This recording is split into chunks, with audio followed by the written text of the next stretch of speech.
Today on Forbes, meet the little-known billionaire caught up in the Baldoni-Lively scandal.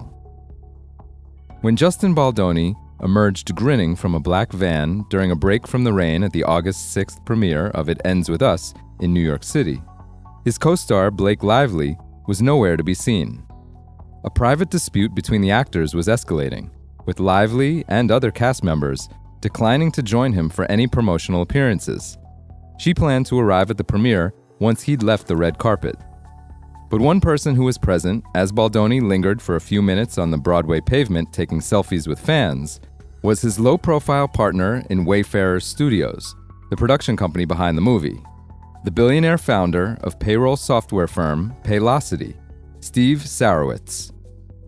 Dressed in a navy suit, slim and 6'6", he hovered near the back of the group.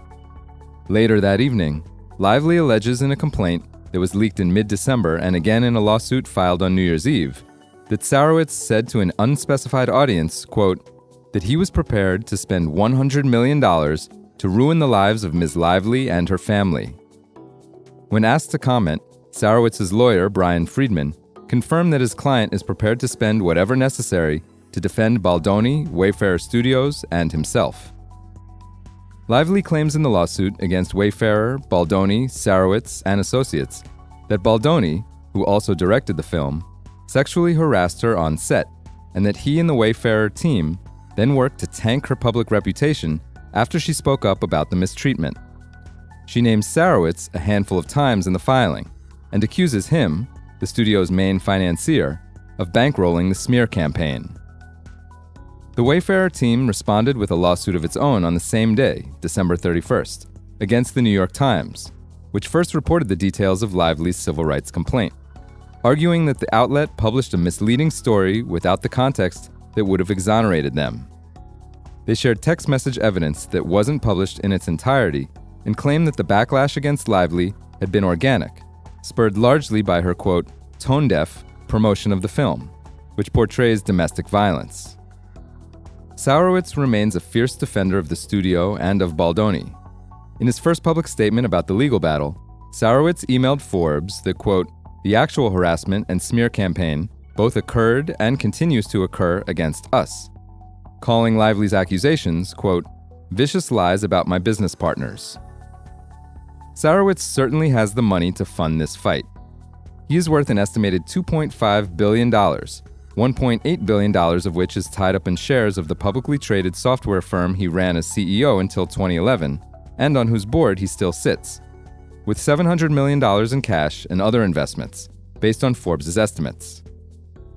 Becoming embroiled in a sexual harassment scandal is likely the last outcome Sarowitz expected when he co-founded Wayfarer with Baldoni in 2019. The pair envisioned the studio as a place to produce films with positive messages that would help make the world a better place.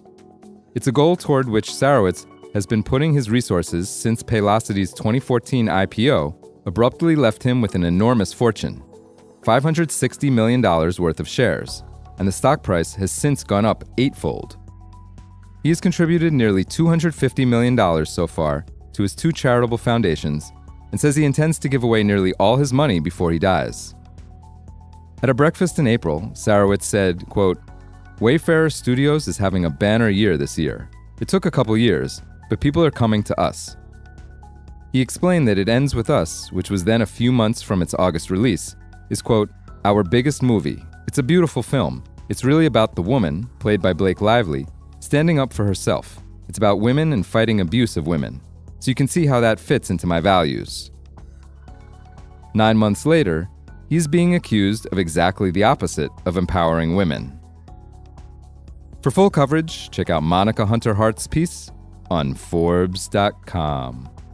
This is Kieran Meadows from Forbes. Thanks for tuning in.